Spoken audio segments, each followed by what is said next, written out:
Good afternoon or good evening, everybody. My name is Sandro Galea, and I have the privilege of serving as Dean of the Boston University School of Public Health. On behalf of our school, welcome. Welcome to our public health conversations. These events are meant as spaces where we come together for the conversations that help create a healthier world. Guided by experts, we engage, debate, and sharpen our thinking towards a deeper understanding of the issues that shape health. Thank you for joining us for today's conversation. Thank you in particular to our co-hosts, the Boston University LGBTQIA+ Center for Faculty and Staff, and the Center for Emerging Infectious Diseases. And thank you to the many who work to make today and all these events happen, in particular the Dean's Office and the Marketing and Communications teams. Earlier this month, the Biden administration declared monkeypox a public health emergency as cases rose across the US, following the World Health Organization, who had done so a bit earlier. We are now tasked with applying the lessons of a recent pandemic to mitigating the threat of a new outbreak. Unlike COVID-19, monkeypox is a disease about which we have long known. And yet, its reemergence in the US and around the world raises troubling challenges. Together with the morbidity of the disease itself, the clustering of monkeypox, at least at the moment, is principally among men who have sex with men, raising fears of stigmatizing particular groups as the world tries to come to grips with the disease. We convene today a cross-disciplinary group of experts to discuss all aspects of this emerging threat, from the epidemiology to ways we can address monkeypox, to how we can do so while mitigating the stigma that can harm vulnerable populations. I am very much looking forward to the conversation. I will now turn the event over to Dean Craig Andrade, Dean of Public Health Practice at the School of Public Health, who is going to serve as today's moderator and who will introduce the speakers. Dean Andrade. Thank you, Dean Galea. I am delighted to be the moderator of today's important discussion. As has been stated repeatedly, our present circumstance with monkeypox is tragically familiar. Its steady transmission and the slow, uncoordinated response amid prominent warnings echo the devastating histories and stigma-fueled politics of tuberculosis, HIV/AIDS, the crack epidemic, and most recently, COVID-19. The result, those most marginalized are left behind, too often with lethal consequences. The vital question, what have we learned and not learned from the past that can point to a better, more humane way forward for monkeypox and beyond? These are scientific questions, these are social questions, and they are justice questions all at once. Today's panel aims to address all of these elements and more. So let's get started. First, I'd like to begin by introducing our speakers. First, we will hear from Dr. David Hamer. Dr. Hamer is a professor of global health and medicine at the Boston University Schools of Public Health and Medicine, and is the current acting director of Boston University Center for Emerging Infectious Disease Research and Policy. Through his work in GeoSentinel, Dr. Hamer has been actively involved in studying the epidemiology of monkeypox and planning a longitudinal study for the serological and virological response to monkeypox in non-endemic populations. Next, we will turn to Dr. L. Lett. Dr. Lett is a Black transgender woman, statistician, epidemiologist, and physician in training. Through her work, she applies the theories of principles of Black feminism to understanding the health impact of systemic racism, transphobia, and other forms of discrimination on oppressed groups in the United States. She holds a PhD in epidemiology from the University of Pennsylvania, master's degrees in biostatistics and statistics from Duke University and the Wharton School, respectively, and a bachelor's degree in molecular and cellular biology from Harvard College. Then we will hear from Dr. Kellan Baker. Dr. Baker is the executive director of Whitman-Walker Institute, the research, policy, and education arm of Whitman-Walker, a community health system in Washington, D.C. that also includes Whitman-Walker Health, a federally qualified health center. Dr. Kellan is a health service researcher, educator, and health policy professional with wide expertise in health equity research and policy, with particular regard to LGBTQIA+ populations. Next, we will turn to Dr. Angela Rasmussen. Dr. Rasmussen is a virologist at the Vaccine and Infectious Disease Organization at University of Saskatchewan. Her research focuses on the role of host responses in viral pathogenesis, with particular interest in emerging viruses that are or have the potential to be major threats to global health, such as avian influenza, dengue virus, Ebola virus, MERS-CoV, and SARS-CoV-2.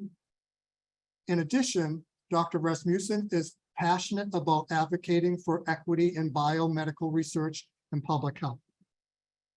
Lastly, we will hear from Dr. Sean Cahill. Dr. Cahill is Director of Health Policy Research at Fenway Institute and also serves as Adjunct Associate Professor at Boston University School of Public Health and Affiliate Associate Clinical Professor of Health Sciences at Northeastern University. Dr. Cahill serves on the Massachusetts Special Legislative Commission on LGBT aging and on HIV and Aging Policy Action Coalition. Once all our speakers finish their presentation, we will begin our panel discussion. I would like to ask our audience to please submit their questions through the Q&A feature on Zoom. And I will ask our panelists to wait until our discussion to answer those questions. Dr. Hamer, the floor is yours. Thank you very much. Let me share my screen.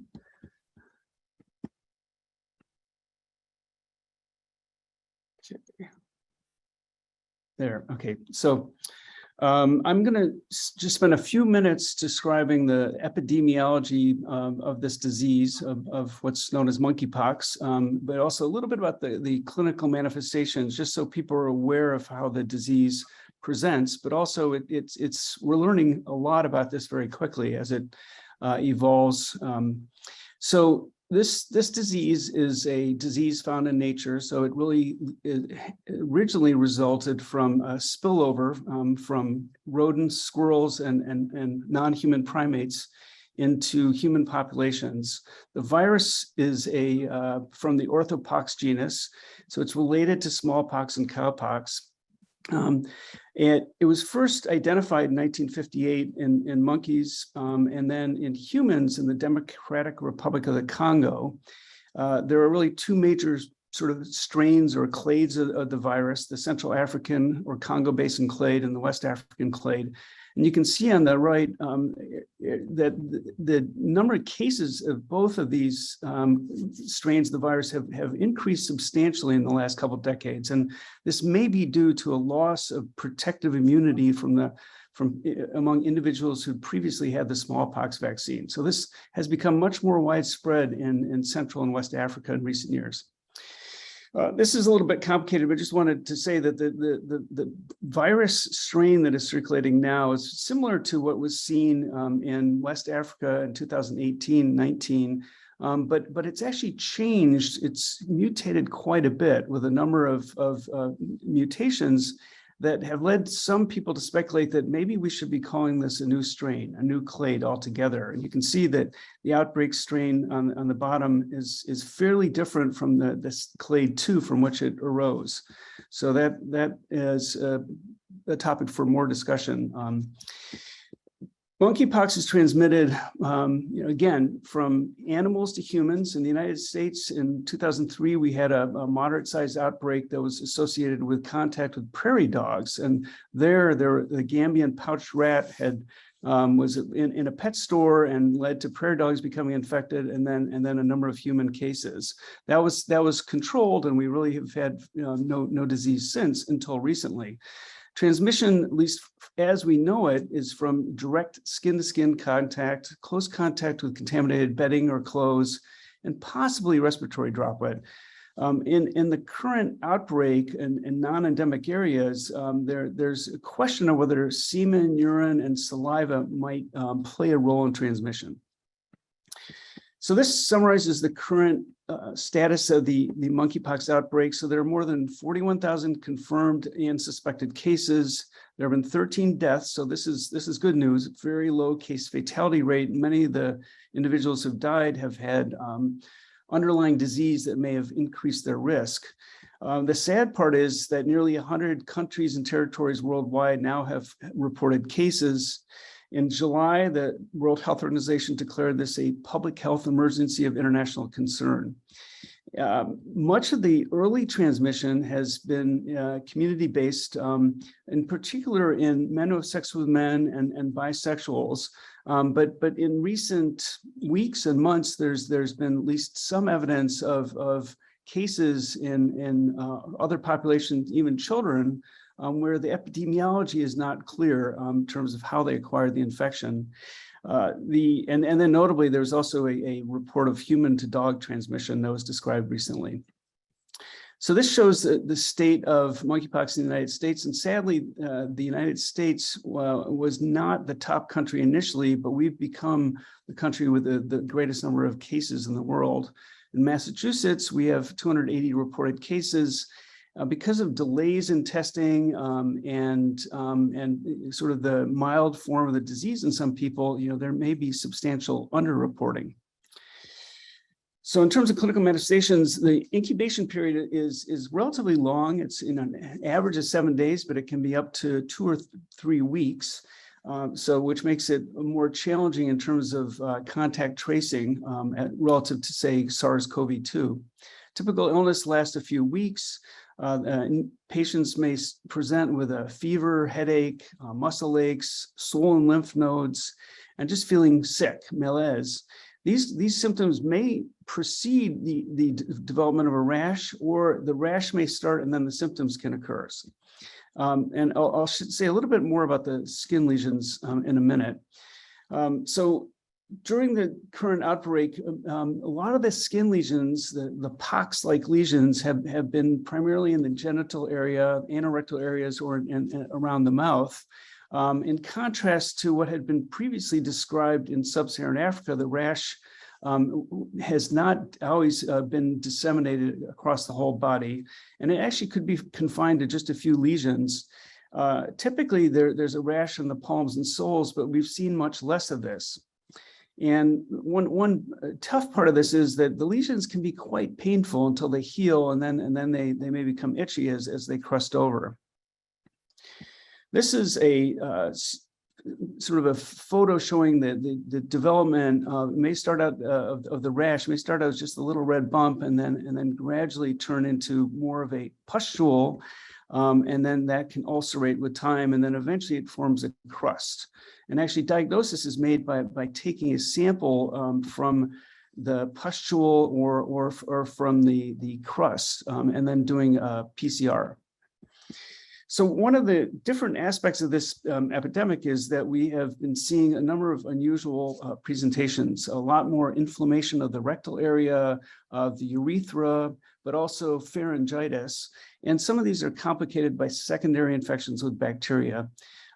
Because a lot of these occur in the context of close sexual contact. Again, we think it's mainly skin to skin, but there's a few studies have been done showing a high prevalence of co-infection with various sexually transmitted infections.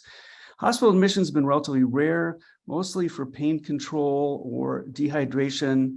That should be a complicated disease. Sorry, that's been a much less common need, and then sometimes for isolation. So just a final slide here. We've learned a lot about monkeypox epidemiology. This, as I mentioned, the strain of the current outbreak may have diverged from the monkeypox virus that was responsible for an outbreak in 2018 and 19 in Nigeria. It has more mutations. So one of the open questions is, are these mutations facilitating transmission or transmission in a different way? There have been a few mass gatherings that were probable super spreader events. I've listed a few of them there. And then thus far, we think that transmission is mainly through close, intimate, or sexual contact, but really skin to skin, as opposed to spread through saliva and semen, although the finding of the DNA of the virus in these body fluids raises the question of whether sexual transmission is happening. And then the other thing that's been really notable is there are now at least 2 reports of asymptomatic transmission where people had absolutely no symptoms. Actually, one of them, pre-symptomatic transmission, where no symptoms, had positive PCR, and then later developed symptoms. So I think there's a lot more about the epidemiology and clinical history of this disease that we need to learn. So I'll stop there and thank you for your attention. Dr. Lett, you're up. Thank you. I'm going to try to share my screen. I have not been the most adept with this historically, but it looks like I have succeeded. Hold on. Is this appearing how it should? You got it. Cool. So I want to talk about, initially I want to say that I'm a social epidemiologist, not an infectious disease epidemiologist. And so I think about health in terms of how socio-structural systems of oppression and advantage can pattern health outcomes, particularly amongst people who are multiply marginalized. And so I want to start with, and Dr. Hamer set me up beautifully for this, but limited data with open questions is kind of the situation we are with the present outbreak. And I want to initiate this discussion with saying there is no question that gay men carry the vast majority of disease burden currently. But a lot of my talk will be about how framing it as the only population leads to exclusion, and how this sort of identity-based versus behavior-based framing is bad along several different reasons. But we know that it's majority gay and bisexual men, and 94% of cases follow recent sexual contact. There's Dr. Hamer cited some other studies, but monkeypox viral DNA detected in saliva and semen.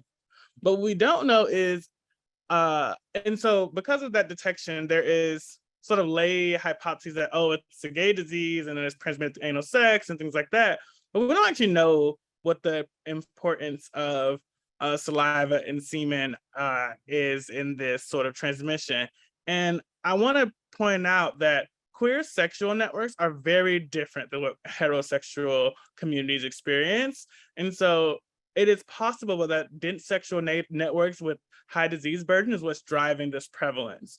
And because gay men and queer communities tend to have more sex partners, tend to have more anonymous sex partners, and there are situations where engaging in unprotected sex and sex parties and things like that. And I'm saying these things explicitly to destigmatize that this is how people live their lives and experience pleasure. And so we need to think about those as far as public health interventionists.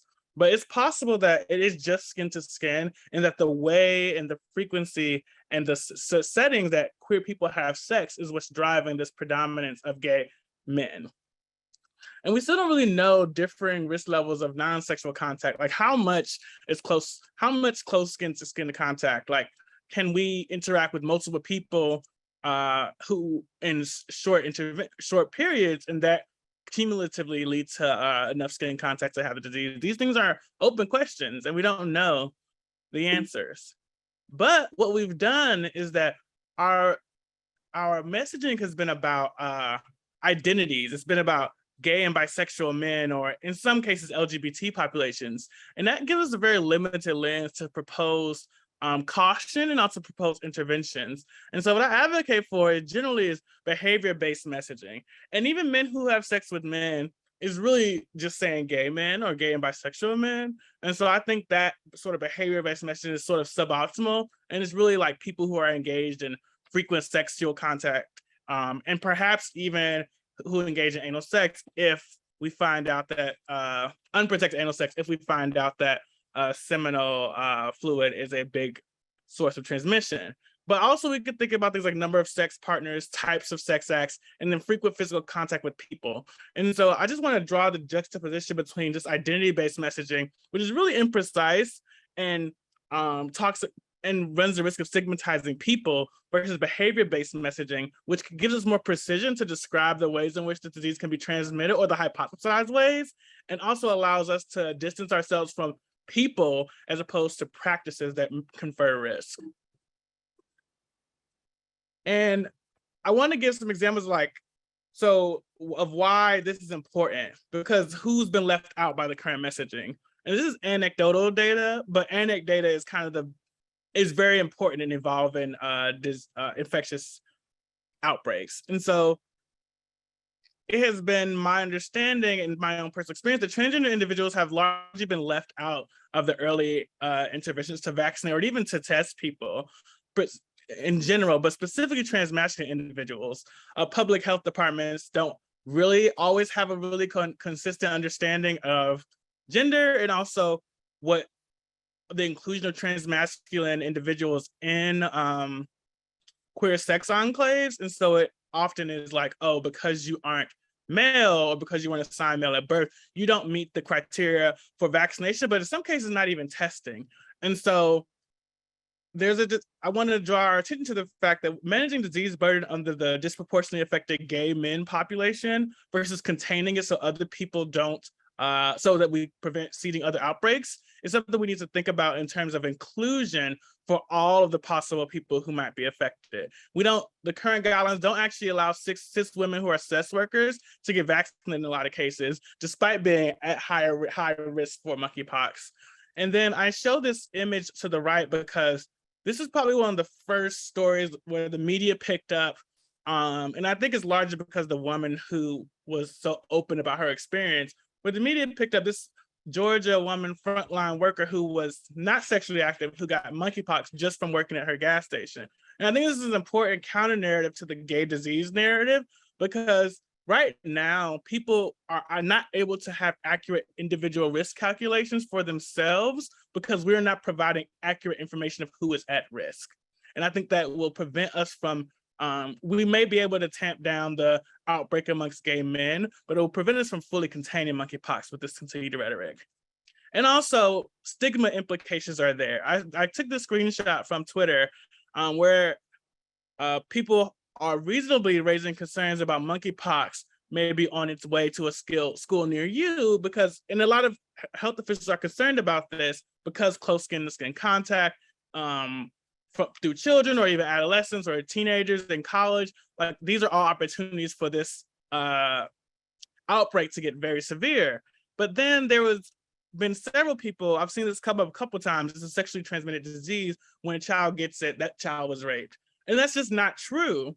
But the rhetoric of it targeting to gay men, or that it's seeded and from gay men, has parallels to the HIV-related stigma and can lead to harms for how we interact with people who have monkeypox, can lead to damaging narratives around children who receive monkeypox, who have monkeypox, because what does this implication mean for their family? Like, what happens to them in their community when this is the narrative that people spin?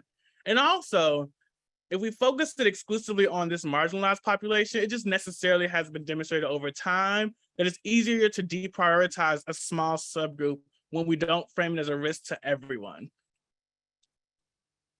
And so I think the benefits of behavior-based messaging are that we can readily align that with interventions. And so if we talk about it's about who and how you have sex with, we can provide safe sex practices.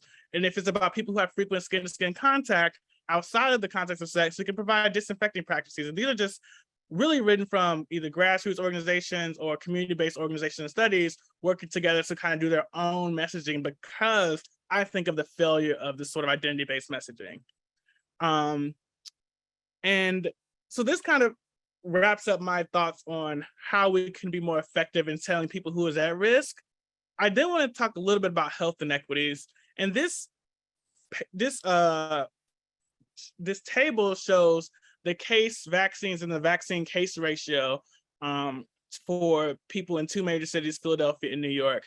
And I want to frame this monkeypox outbreak as an acute shot to an already unjust system. And I say that because it was wholly predictable that Black and Latinx people would be under-vaccinated and it's well at the start of the outbreak, and it's borne out in the data. And it's interesting that these numbers of the vaccine to case ratio for Black and Latinx groups are so similar in these different cities, despite having different sort of case sizes and even distributions of who has cases. And this, we've already seen this. We saw this with monkeypox. I mean, with COVID, we've seen this with TB. We see this in the present day HIV. And so this is a readily anticipated phenomenon that we know this is going to happen. Yet we're still in this sort of reactionary phase of how we treat infectious disease control. And I use an example of like where vaccination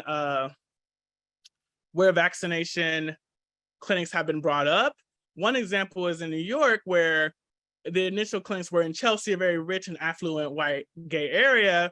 And then they moved the vaccination clinic to Harlem. But it was taken over by sort of white queer men, and the locals weren't actually able to get vaccinated. And I say this to show that we already know how to effectively vaccinate people from marginalized groups with our experiences with COVID. In Philadelphia, Black Doctors Alliance worked together to get Black people vaccinated. And so we know to do this effectively, we can't just go in, but we have to collaborate with community-based organizations. But instead in New York, they didn't have to start doing that until after they were challenged for an inappropriate rollout in Harlem, where they didn't think about making sure it was tied to residents in their area. And this is happening more broadly. There are vaccine clinics in places like Fire Island, which are racially homogenous gay areas, and it's allowing white gay men to have their second vaccine dose when Black and Latinx gay queer people broadly aren't even getting vaccinated at first. And so the fact that we have these moments where we're caught not being equitable when it's totally predictable how these things happen is something that frustrates me, but it's also an intervention target. We need to have an infrastructure that normalizes mobilizing vaccines through community-based organizations at the onset of new viral risks, because that allows us to make sure we're reaching the people who are routinely excluded from healthcare. And I'll wrap up there and we'll pass it on to the next speaker. Thank you, Dr. Lett. That was really helpful. Dr. Baker? Hi, everyone. My name is Kellan Baker, and I'm the Executive Director of Whitman-Walker Institute. Whitman-Walker is a community health system in Washington, D.C. that includes a federally qualified community health center. We see about 20,000 patients per year from across the D.C. metro area, as well as Virginia and Maryland. The majority of our patients are Black and Latine, and about 1/3 are gay or lesbian, 1/3 are bisexual, and 1/3 identify as straight. And in addition, we have about 20% of our patient population that identifies as transgender. And federally qualified community health centers are frontline care providers that have been working for 50 years to try to ensure equitable access to often very limited resources. And that's no different in regard to monkeypox. We are working with communities who are facing enormous barriers, often to healthcare, period, to high quality services, and to good outcomes. And community health centers are located predominantly in areas where there has been historic structural racism, historic economic disinvestment, and we are open to anyone regardless of their ability to pay, which means that we are often at the center of efforts to contain, control, and educate our patients and the community at large about emerging public health threats like HIV, like monkeypox, like COVID. We are also working to not only handle the emerging threat of monkeypox, but also still struggling through COVID.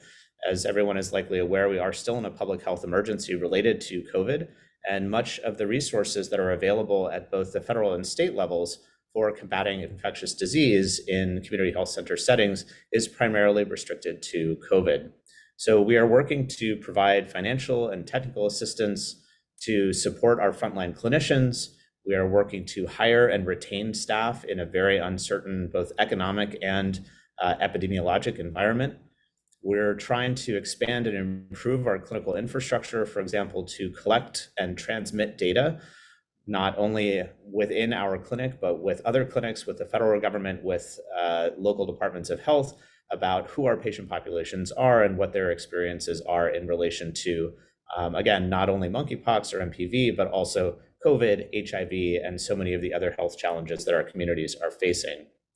We're also working to coordinate outreach services and educate the public as community health centers that primarily focus on primary care and that have been historically in many instances, such as Whitman-Walker, we've been around for almost 50 years, almost as long as the community health center program itself. We are located in a number of areas in Washington, D.C., where there is not only high incidence of MPV, but also of COVID, of HIV, of the effects of structural racism over the long term. And all of these co-overlapping epidemics lead people to look to us for guidance on what are the risks, what resources are available, how do I get vaccinated, do I know if I should be vaccinated, how do I get tested, how do I get treatment? So we are supposed to be those trusted messengers, but often we really don't have enough information, period, i.e. some of the epidemiologic information that has started to come out has really been a trickle and has been confusing for frontline providers who are trying to figure out how to translate that into clinical protocols and into messaging for patients and communities. There is, of course, also grappling with the stigma issues that Dr. Lett outlined. For instance, we saw in July the Director General of the World Health Organization advising men who have sex with men or gay and bisexual men towards abstinence, which we know didn't work for HIV, it doesn't work for pregnancy, and abstinence in terms of closing down LGBTQ safe spaces is not the answer. It is instead to focus on education and protection, including vaccination. But how do we reach the people who are most in need of vaccines, of testing, of treatment? And so that, I think, brings up a challenge that we've been thinking a lot about as a historically LGBTQ serving health center. How do we leverage that identity-based brand or recognition, if you will, with the point that Dr. Lett made so clearly, which is that we really need to be focusing not on how people identify, but on what behaviors are and what behaviors translate into increased risk for MPV. So balancing that identity-based messaging to attract attention of the folks who need to hear that message, and also to make sure that we are reaching people in terms of where they're looking for information historically, where they have been able to think, well, if I want information about HIV, I would look to a community health center like Whitman-Walker. If I want information about MPV, wanting people to be able to think about looking to an FQHC like Whitman-Walker. But also recognizing, again, to Dr. Lett's point, that it is, in many ways, this is similar to the FDA blood ban for HIV, which we know doesn't work. The idea that you can use identity as a proxy, either to screen people out for something like blood donation, or to screen people out or in for testing, vaccine, and treatment. We are also working on that question of enhanced data collection and reporting. So often there is a lack of public health data on sexual orientation and gender identity, including in COVID. There have been a number of instances where gaps in the effect of COVID on LGBTQ plus populations have been highlighted due to missing data on sexual orientation and gender identity. And it is concerning, and I think unfortunately not a coincidence, that all of a sudden there is so much more interest in sexual orientation and gender identity information around MPV. It becomes a priority when identity can be used as a proxy for exposure. And similarly, thinking about how to collect the data that we need, that was talking about sexual history, for example, needing to be taken for everyone. We are unfortunately reaping the degree to which we have for a long time relegated topics of sex and sexuality to specific populations that we think are bound by identity, when in fact sexual behavior, sexual orientation, gender identity, these are common elements of identity for everyone and need to be part of clinical conversations all the time, not just when we're talking about something like MPV. So looking at the vaccine criteria, as Dr. Lett outlined, there are a number of inconsistencies within the vaccine criteria. For example, there is no focus on transgender men or transmasculine people in terms of their degree of exposure to MPV risk. There is a pretty broad net in Washington, D.C., I should say broad coverage in Washington, D.C. of different risk categories, but that is still, transmasculine people are still absent from consideration in those vaccine criteria. The vaccine in DC also continues to be available only through the DC Department of Health, which is really restricting its availability. There is, as is true for so many jurisdictions, not enough vaccine for everyone who needs it. And the federal guidance on the 20% dosage, which you'll hear more about, I'm sure, from Dr. Cahill, is both hard for us to message and hard for us to implement. So trying to figure out how to thread this needle of very limited resources, which federally qualified community health centers are unfortunately used to working with limited resources. But again, coming on top of multiple epidemics, how do we actually leverage and get access to the resources that we need to get people the services that they need? We have run into a couple of issues related to testing. Our ability to run tests has improved from where it was when we could only do so under direct authorization from the Department of Health, but it still remains difficult with a lot of indications looking only for visible active lesions when we know from Dr. Hamer's presentation that MPV can present in a number of different ways. We also, like many other health centers, were impacted by an issue with our lab services vendor where they were refusing to draw blood for tests for MPV testing under the assumption of increased risk. And so again, this idea, the stigma of who is coming in with MPV and what it would mean for a healthcare worker to serve them. I'll wrap up just by noting that with regard to treatment, we are able to access the TPOXX, the likely effective treatment for MPV infection. We are able to do so for symptomatic patients and for immunocompromised patients. So that's particularly important for our patient population who are living with HIV. But the question of how to access sufficient TPOXX resources, reserves, in order to give it to everyone who needs it remains just as much of an open question as how are we going to get access to the tests, the testing services that we need? How are we going to get access to the vaccines that we need? And so with that, I will wrap up and thank you so much for your time and attention. Dr. Baker, thank you very much. Next, Dr. Rasmussen. So today I'm going to focus on some of the research gaps in terms of the basic research that we really know about monkeypox. You know, as other speakers have pointed out, this virus has been around for a while. We've known about it for a while, and yet there are still fairly large research gaps that exist and that we're sort of scrambling to catch up with. So I'm going to talk a little bit about what those are and a little bit about what we can do about that. So monkeypox was first observed, as Dr. Hamer pointed out, in 1958 in a colony of cynomolgus macaques that had been imported to Denmark from Singapore for research purposes. This was really the first description of this novel orthopox virus. And it's important to note that during this outbreak among these monkeys, they made a variety of different pathological observations, but they also did some preliminary immunologic testing. And this has really formed the basis ever since for the understanding that it's antigenically or immunologically similar enough to vaccinia virus, which is the virus that's used to vaccinate against smallpox and now monkeypox as well, that there was cross-reactivity. So this is really the basis going way back, that the vaccines that have been designed for preventing smallpox or variola virus are also at least partially effective against preventing monkeypox virus. So we'll also talk about briefly some basic virology. So this is an orthopox virus. As I mentioned, it's a member of the Poxviridae family. The species type is monkeypox virus. There are several clades, which I'm about to talk about.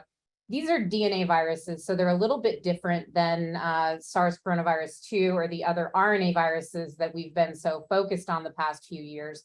And one of the main differences between DNA viruses is that they're less evolutionarily nimble. They don't have as high of a mutation rate. They also have much larger genomes than RNA viruses. And that means that they really do take a little bit longer to acquire these adaptive mutations that might lead to increased transmission or increased pathogenicity. So the primary route of transmission for monkeypox virus has historically been zoonotic in endemic areas. And that's how usually these outbreaks start. Monkeypox is carried by a variety of different rodents, and exposure to those rodents or to their urine or feces can result in zoonotic transmission, and that can really start the human-to-human epidemics that also can occur. In terms of human-to-human transmission, the primary route is thought to be direct contact, and usually that's skin-to-skin contact. It can also be transmitted percutaneously, and it is thought that the skin-to-skin contact sometimes does require a break in the epidermal barrier or some type of wound or abrasion to really make transmission more efficient.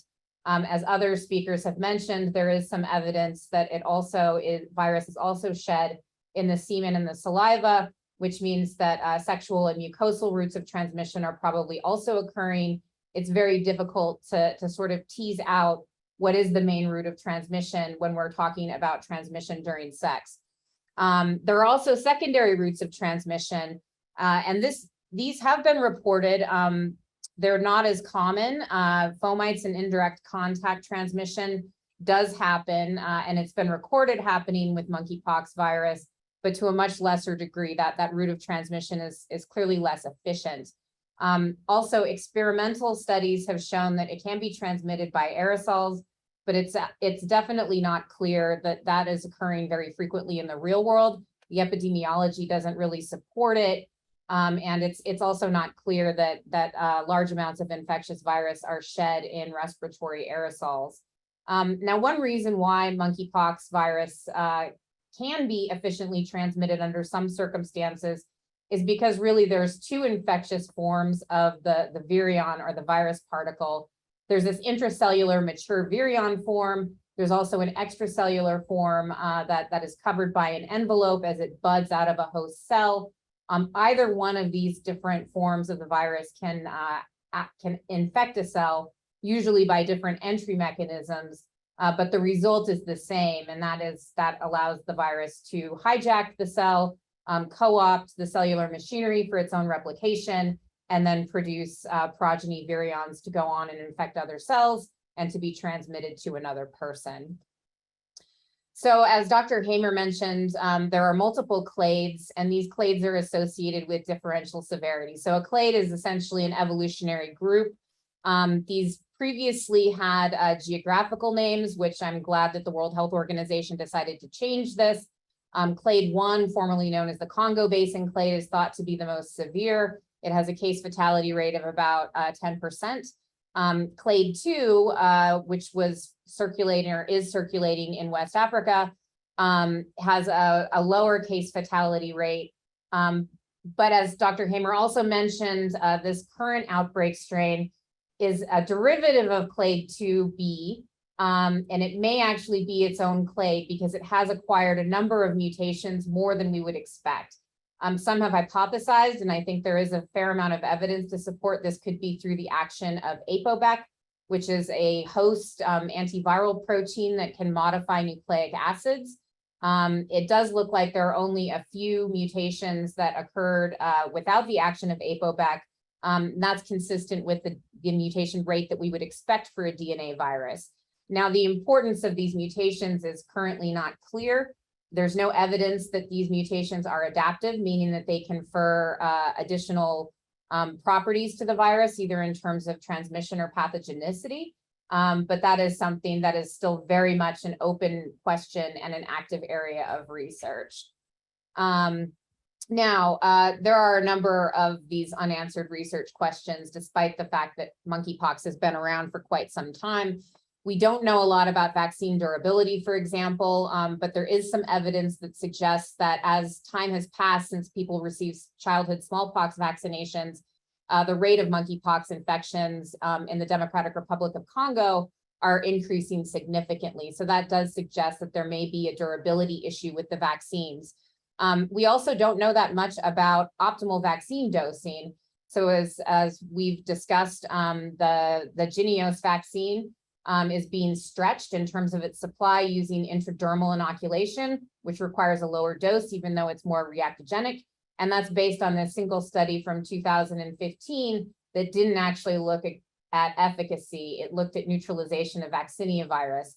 So we really are kind of flying blinds on whether or not this is going to be effective or whether this will result in any meaningful change in vaccine efficacy for monkeypox. We still, as I mentioned before, don't really understand the primary routes of transmission. Of course, sexual behavior is driving it or is resulting in the majority of the transmission, but we don't know necessarily if that's due to skin-to-skin contact or if that's due to genital fluids or saliva or a combination of both. We also don't really know very much about how TPOXX is going to work or if we can use that for PEP or for PrEP. The only study really that has looked in detail at antiviral efficacy were studies done in the cynomolgus macaque model of monkeypox, and it does seem to offer substantial protection. There's no reason to think that it wouldn't, but we do need better data on that. And there's also a question, I think, as to whether we could use better vaccines, vaccines that are specific to monkeypox that provide more protection than the 85% provided by modified Vaccinia Ankara or the Jynneos vaccine or the older version of that, the ACAM 2000 vaccine. And finally, we don't know very much about mechanisms of pathogenesis. So we know what the pathobiology is, but we don't really know how these lesions form. We don't really know what makes one person more at risk of these lesions forming than another, disseminated disease, tissue tropism, and things like that. So there really is a lot of research that's left to be done. And one reason why there are so many research gaps is that in the past, smallpox eradication resulted in us focusing on pox virus prevention in the context of biodefense. So when smallpox was eradicated in 1980, and the world was declared free of smallpox, there actually still remains smallpox in the forms of stocks of smallpox virus in the United States and the former Soviet Union. Now, the World Health Organization for about 20 years has really been bringing experts together to talk about destroying these variola virus stocks that would result in the complete eradication of smallpox, but that hasn't happened yet. And as a result, the US government decided that there was a risk of smallpox bioterror attack from the stocks that were kept in the former Soviet Union. There's less security, there's thought to be less security on those stocks. And so the US went about investing quite a lot of money in developing the Jynneos vaccine for biodefense purposes. And a big reason for this was that US soldiers are being vaccinated for smallpox, but the ACAM 2000 vaccine actually does result in a fair number of side effects, including these types of cutaneous reactions. There are also more severe side effects. So it's really not a great vaccine for mass vaccination or for our strategic national stockpile. And as a result, they developed the Jynneos vaccine, but that was reserved for the hypothetical threat of a smallpox attack. And this directly resulted in a slow rollout of that vaccine in this monkeypox epidemic because it was being withheld in case of this, again, theoretical risk that the remaining smallpox stocks would be weaponized and used against us. So this has had a really huge impact in reserving these vaccines for these biodefense purposes rather than for global health. I believe that Dr. Hamer also showed this slide down in the lower left. This shows that monkeypox cases have been increasing dramatically in endemic countries and more recently throughout the rest of the world. And this all could have been essentially prevented. If these vaccines that had been in our strategic national stockpile had been released to endemic countries to control epidemics there, we would be seeing a lot less monkeypox today. And these countries would certainly be struggling a lot less with these increasing number of monkeypox outbreaks and cases. Now, there's another threat, unfortunately, that this has exposed us to, and this is the threat of spillback and establishing endemicity outside of the normal endemic countries.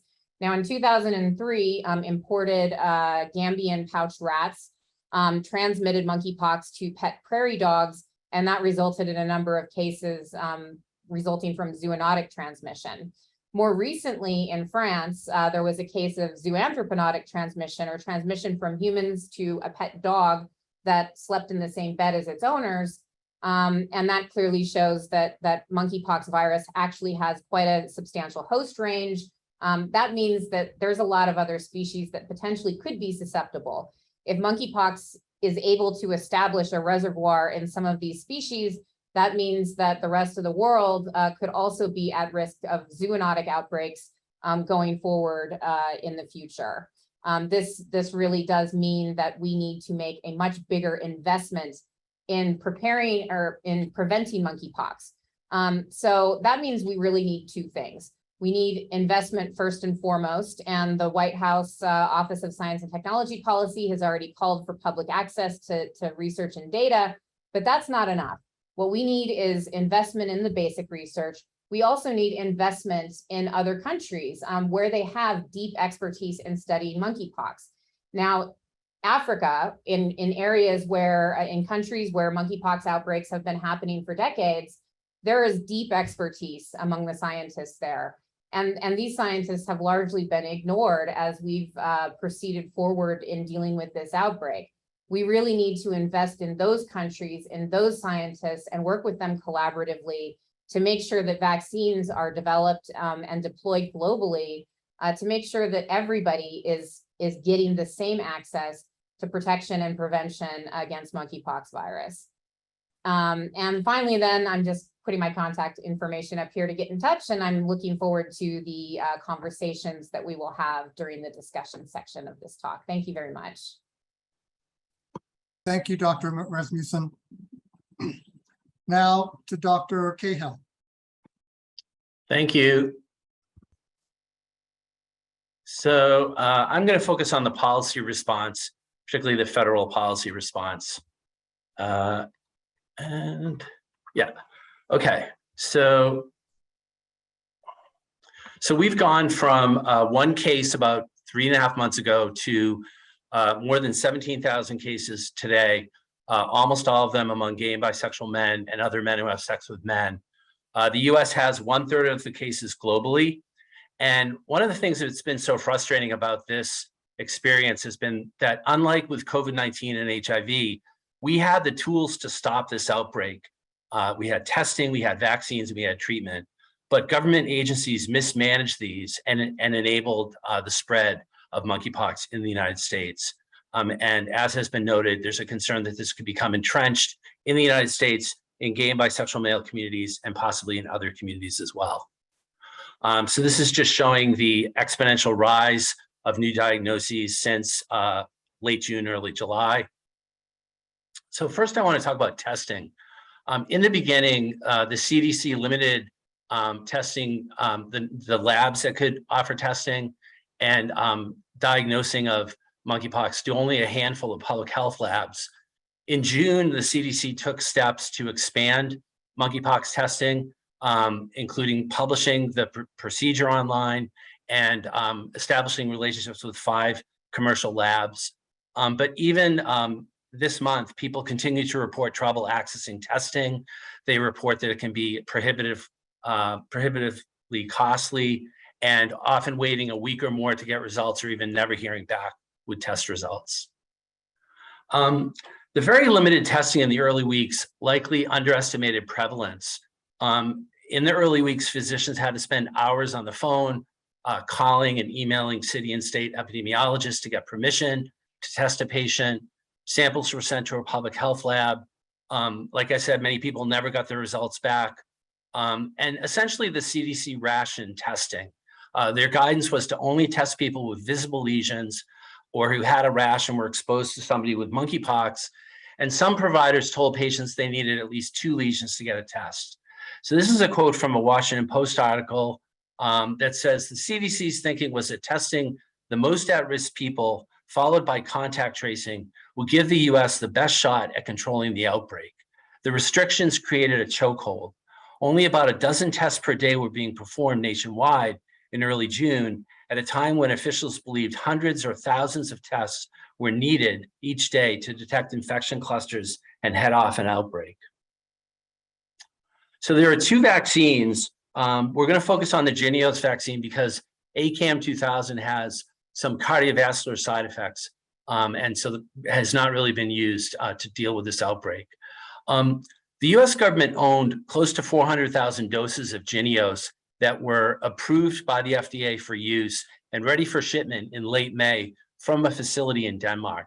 Unfortunately, US regulators underestimated how much supply was needed, and they only ordered about 72,000 doses by mid-June.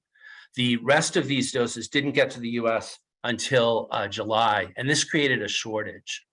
And then there was another batch of vaccine, close to 800,000 doses, that were created in a second facility that had to be inspected by the FDA. And unfortunately, the FDA didn't get around to completing that inspection until late July, at which point these doses were shipped to the US. So this could have been done earlier, both the shipping of the 372,000 doses that were already approved and then the additional doses. So vaccination demand over the last 3.5 months has far outstripped supply. Many people sought to get vaccinated unsuccessfully and then got infected. As of earlier this month, we had about 1.1 million doses entering our system. That's enough to vaccinate 579,000 individuals. This is only about 1/3 of what we need because the CDC estimates that 1.5 million MSM are at risk for monkeypox virus. The US also owns options for enough vaccine material from the manufacturer Bavarian Nordic to produce 15 million doses. And so right now, HHS is promising to deliver about 6 million more doses on top of what we already have in the system by next June. We really need to get these doses sooner than that, especially as monkeypox is now being seen in other populations, including transgender women. Good news is that about a week ago, Bavarian Nordic announced that it would work with a Michigan manufacturer to scale up production of the vaccine, actually just packaging of the vaccine in vials, but that's good news. I now want to talk about the intradermal vaccination approach, which the FDA adopted August 9th. This is based on one study, as Dr. Rasmussen mentioned. There are very few people of color in this study, and there were no people with HIV in the study. They were excluded actually from the study. Some researchers, including Michael Osterholm at University of Minnesota, have raised concerns about how much protection this approach will provide, including for people with HIV and other immunocompromised individuals. There are also equity concerns in that those who got the vaccine under the old subcutaneous approach were disproportionately white, non-Hispanic, and now more Black and Hispanic people will get this new approach, which some may see as substandard. Many small CBOs don't have the capacity to do intradermal dosing. Many state and local health departments and health centers have been unable to get 5 doses out of the vial. And the federal government has actually cut what it was going to send to health departments, and which then gets sent to health centers in many states, has cut that to 20% of the original order. So when they can't get 5 doses out of the vial, when they can only get 3 or 4 doses, that means that they're not getting the vaccine that they need. Intradermal vaccination causes a bleb if it's done right. This is a raised bubble of liquid under the skin. And some people getting this new dose are not getting a bleb, B-L-E-B. And so that's raising concerns as to whether it's being done right and whether they're getting the protection that they need. The FDA analog in Europe, the European Medicines Agency, also authorized the intradermal vaccination approach just about a week ago. This is just an article in Political showing chaos out in the field in terms of implementing this new approach. Hopefully those problems will be worked out soon. Just a little bit about treatment, which is TPOXX. As noted, this can help reduce and resolve painful lesions within a few days, sometimes within 24 to 48 hours. But a big problem is that many patients and providers are not aware that treatment is available. This comes from a national stockpile. We have 1.7 million doses of TPOXX, but it requires that patients be enrolled in a clinical trial with a lot of complex paperwork. This was taking providers up to 5 hours per patient. The forms were only available in English. Now they're available in Spanish. Sex options are not affirming of gender diverse individuals. And unfortunately, only well-resourced health facilities were able to deal with all this paperwork, exacerbating equity concerns.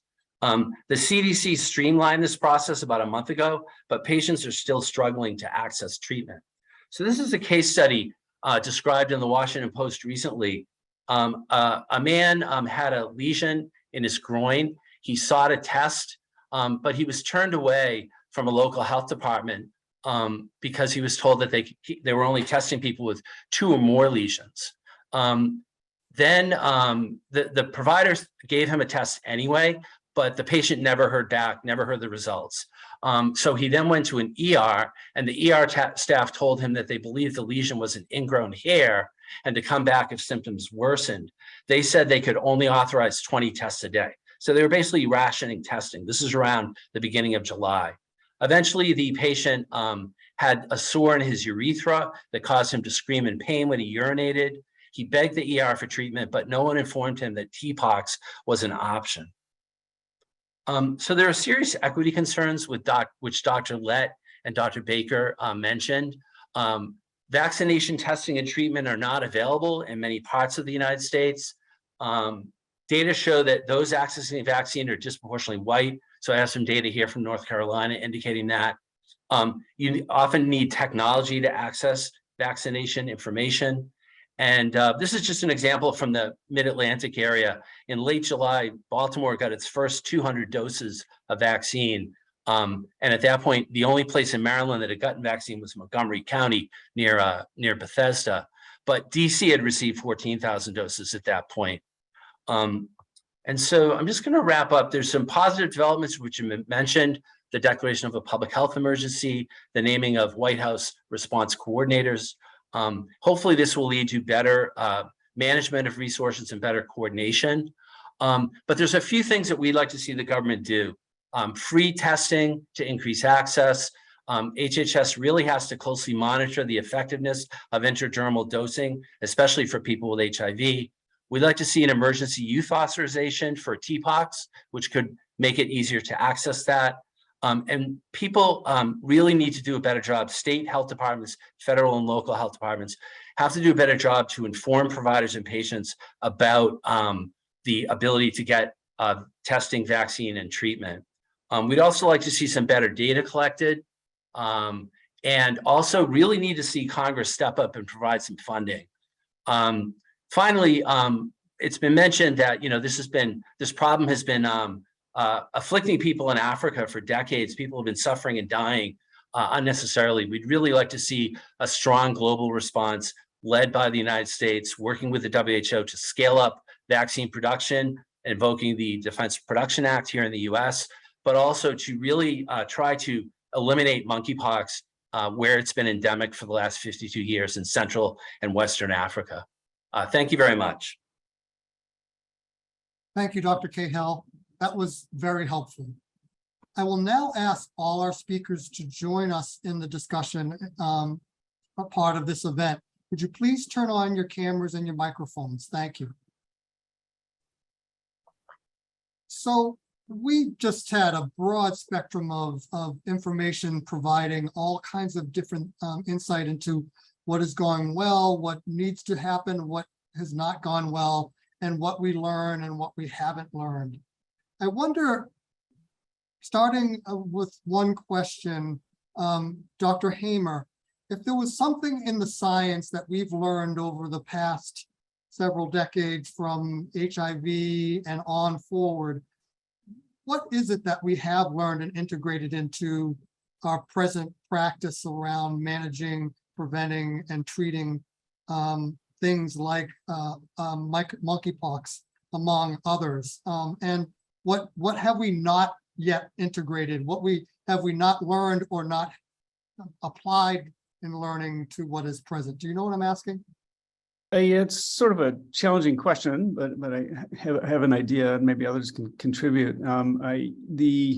And I think we've learned a lot about disease transmission and then control through addressing, once you understand how a disease is transmitted, then developing preventive measures to limit transmission. I mean, with HIV, sadly, we are still struggling to find a vaccine.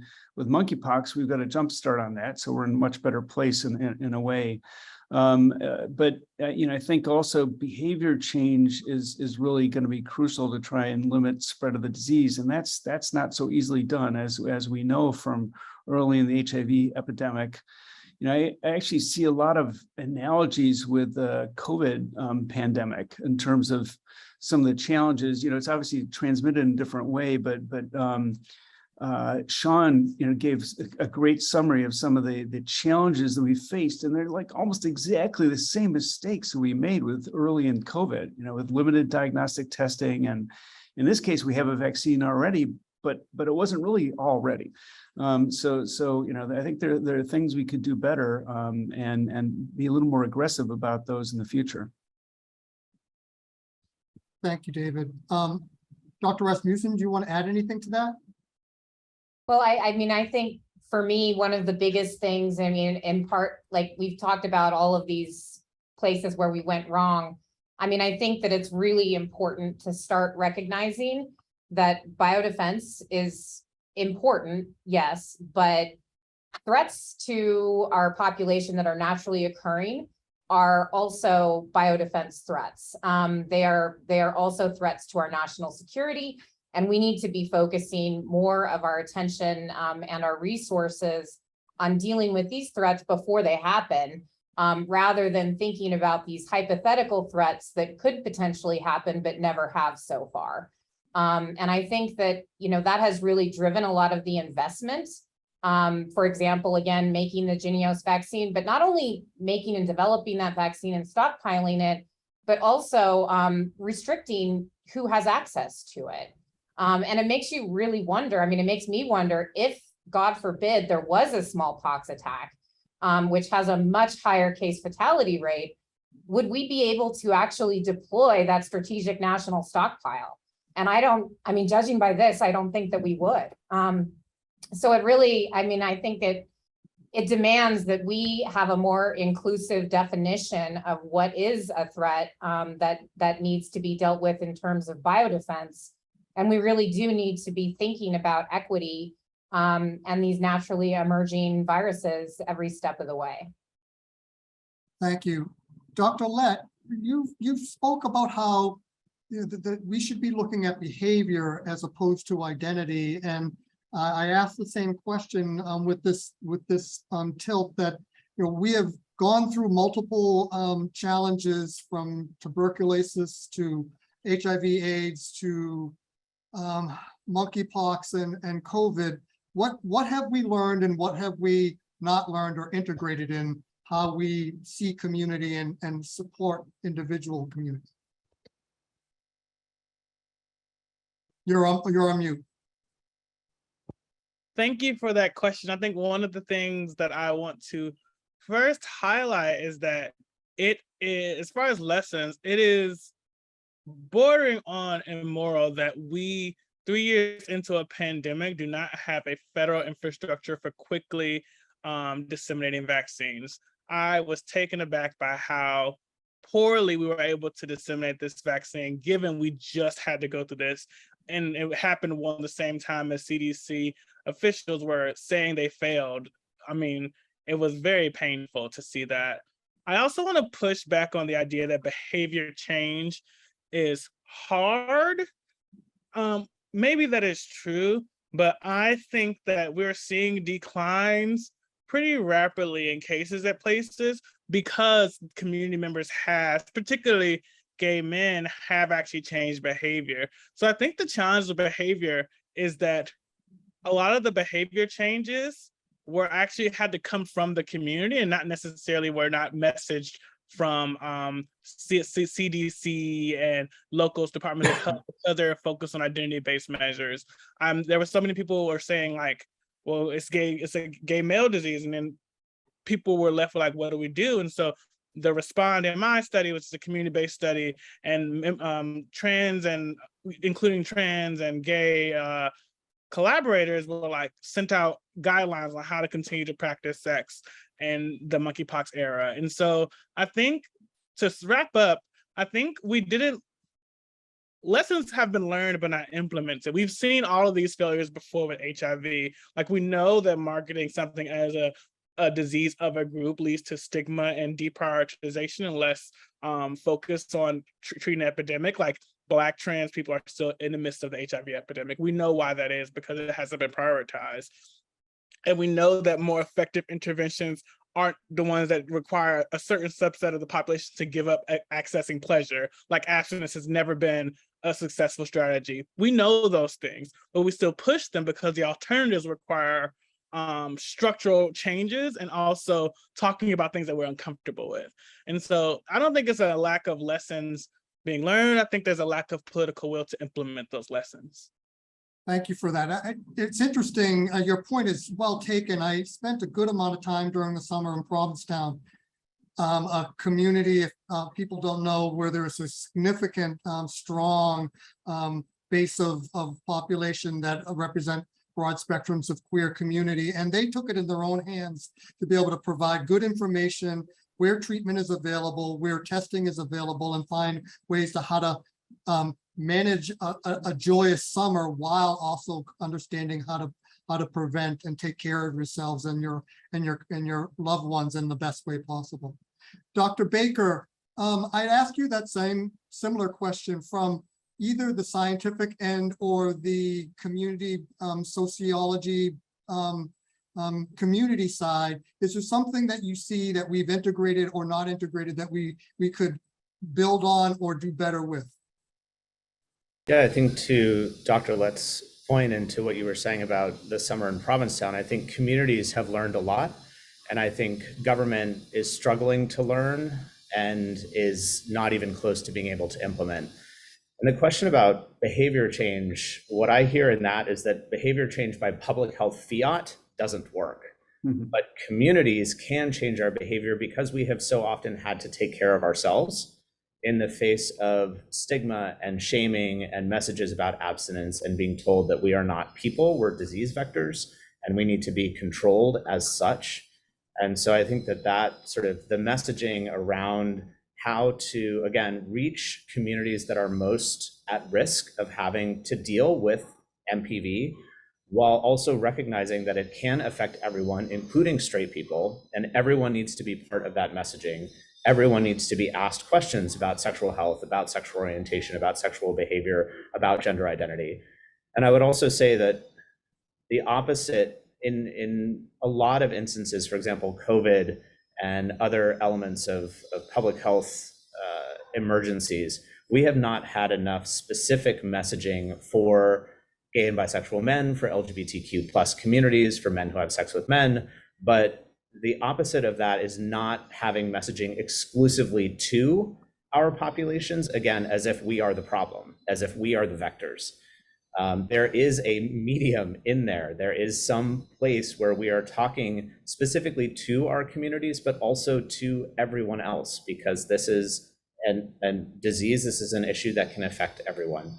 And the last thing that I will say, just in terms of structural issues related to community health centers, we have not really learned. I mean, in so many ways, these epidemics are capitalizing on the failures of our public health system more broadly. And so we in community health centers and many other frontline providers, we are struggling to see patients on a regular basis about anything, because even though community health centers are one of the few bipartisan popular components of the US health system, we still cannot get enough resources to provide regular primary care in so many instances. I mean, to have to say thank God for COVID because it's brought in resources that we wouldn't have otherwise, that's sick. But that is where we are in terms of access to the resources that we need to give our patients and our communities basic healthcare, let alone dealing with epidemics like COVID, like MPV on top of it. Thank you. Dr. Cahill, would you like to add anything to this part of the conversation? Yeah, I would say, I've been critical of the federal government, and I do think that they've done some things well. I think the CDC in particular has done a pretty good job of messaging this. And I agree with Dr. Baker that It's in terms of reaching out to people through different, online media sources, social media sources to reach people who may be at elevated risk of monkeypox. And that is overwhelmingly gay and bisexual men and other men who have sex with men, however they identify. It is really hard, like Dr. Baker said, to thread that needle, to strike that balance. But I've also seen it go in the other direction, where I know of a state health department that, because they didn't want to stigmatize gay and bisexual men and other MSM, they just had some very general messaging. And the reality is the epi data is telling us it's overwhelmingly affecting gay and bisexual men, that we're the group that's disproportionately at risk right now. And then there are racial ethnic disparities within that population. So I think that it's important. I think it's a valid critique to talk about behavior, but it's certain behaviors among men who have sex with men. So you can't deny that it's affecting a particular population based on what we knew from the epi data. Thank you. I I'm not have to asking- jump in there just because I think there are some important nuances that are left out. And so trans people data collection, you're talking about epi data as if it's ground truth, but epi data is subject to the biases of the people who collect it. And so trans women are just largely excluded from all epi data. And we represent a fraction of populations. So if we're only 1% or a fraction of a percent, you actually don't know how disproportionately impacted trans women are. But we do know that, as with the HIV epidemic, trans people were worse off than gay men. And so it's likely that trans people are worse off than gay men now. Just because the data hasn't shown you that doesn't make it less true. Ground truth and data are not the same. Thank you, Dr. Lett. That's very helpful. Dr. Hamer, one of the audience members asks, how likely is it that close contacts can contract monkeypox with lesions that are scabbed over? And is it a case still infectious and until new skin has formed over the pox? So based on other viral diseases that end up with crusts, usually like chickenpox, for example, usually when you get to the crust phase, there's a no further transmission or a very, very greatly reduced risk of transmission.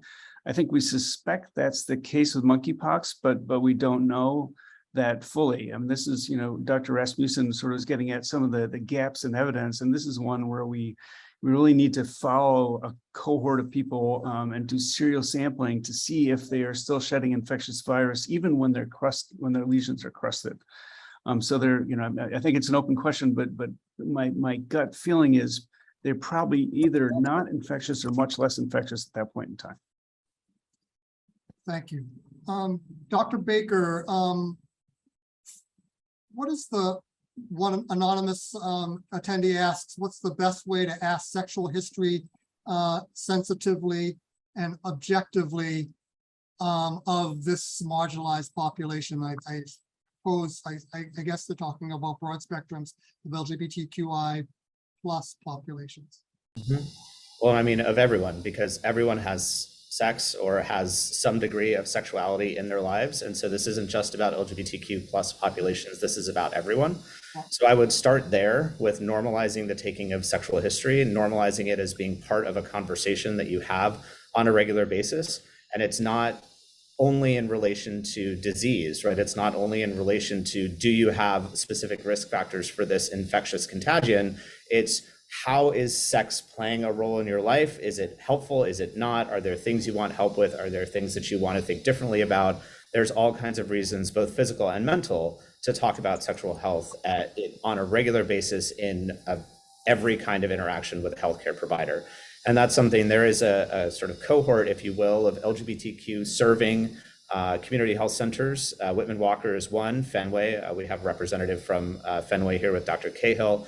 And we have done a lot of work generating resources that you can find, for example, on Fenway's website. They have a great guide for asking about sexual health. But I think the things that I would emphasize are, it needs to be part of every conversation. It needs to be asked in an open-ended fashion so that you're having a conversation about it. Unfortunately, one of the ways that we typically see this question asked is, do you have sex with men, women, both, or neither? There's actually a lot of us that are missing in that framing of that question. And it reduces it to this sort of check a box, and that tells me all I need to know about you and your sexual history, your sex life, and the role that it plays in your health and well-being, and that's not sufficient.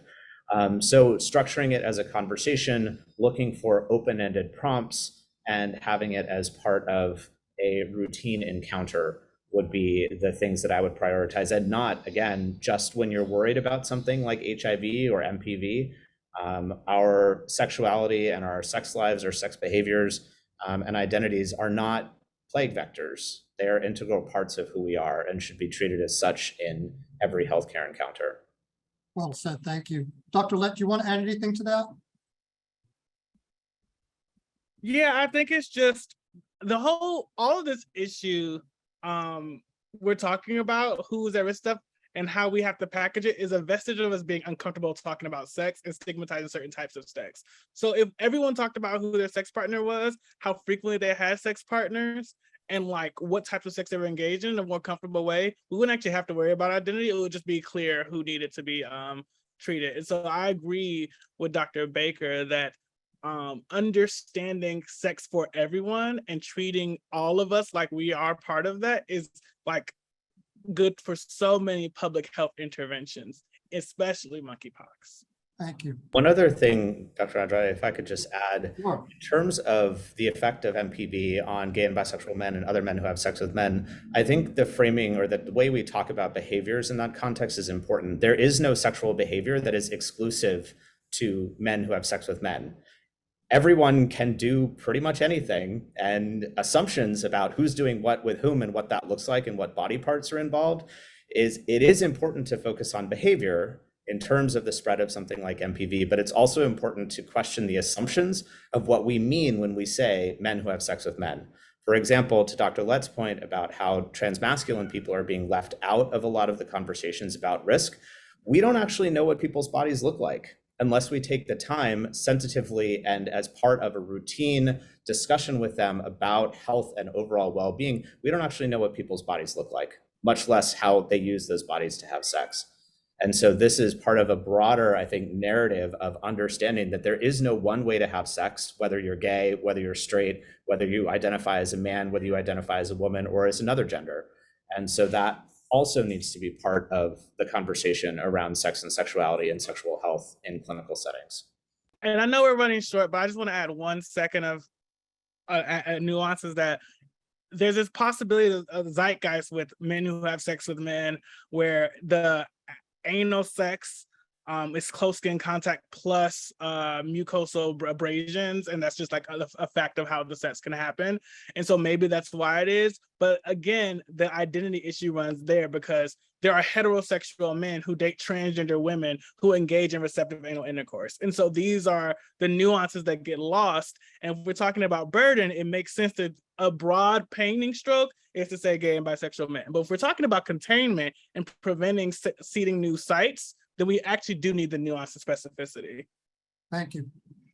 Dr. Rasmussen, another audience member asks thoughts about pre-symptomatic transmission. Patients are often talked about non-infectious until they're symptomatic. Any thoughts or comments? Yeah, so there have been a couple cases that have been reported, as Dr. Hamer referred to during his talk, of pre-symptomatic or asymptomatic transmission. And it's quite clear from some of the studies that have been conducted recently that people at least have viral DNA in a lot of other places besides just in those lesions. People are shedding at least viral DNA. Again, that doesn't necessarily mean that they're shedding infectious virus or that they're shedding as much infectious virus in those other fluids or tissues. But I think we can probably make an assumption that that virus is kind of all over the place in people who have monkeypox, or at least some people who have monkeypox infection. One other additional research gap that there is right now is we don't really have a good sense of what the kinetics are of the virology. So of the viremia, that's virus in the blood. We don't have a good sense on when virus peaks, actually infectious virus peaks in all of these different body tissues. Now, recently, a group did isolate infectious virus from semen from a patient who had monkeypox. So that does indicate that, at least in some cases, that is a viable route of transmission. Certainly, any time that you are breaking a mucosal barrier, whether that be through anal sex, oral sex, or vaginal sex, you have the opportunity for transmission. And if there is virus being shed in genital fluids without the presence of lesions, I think that we may be seeing additional cases that are occurring pre-symptomatically or asymptomatically. Thank you very much. Unfortunately, we could talk about this for another hour, and I am grateful for every one of you and what you brought to this conversation. We have learned a lot. We have still a lot to learn, and I'm grateful for this start. Dr. Galea, pass it to you. Well, thank you, Dr. Andrade, and thank you to everybody for a really outstanding conversation, Dr. Rasmussen, Cahill, Baker, Lett, and Hamer. And I also want to thank the participants. I thought there were some really excellent questions. You know, I leave these events learning tremendously, and I'm grateful to all of you for teaching me. And I also thought how difficult some issues, which are often represented rather reductively in the media, emerge in conversations like this. And I think the complexity of this issue emerged very clearly from all of your comments. So I want to say thank you. Thank you for being a part of this conversation and for everything you do. I hope everybody has a good afternoon and a good evening and a good last remaining couple of weeks of summer. Take good care, everybody. Thank you, everyone. Thank you.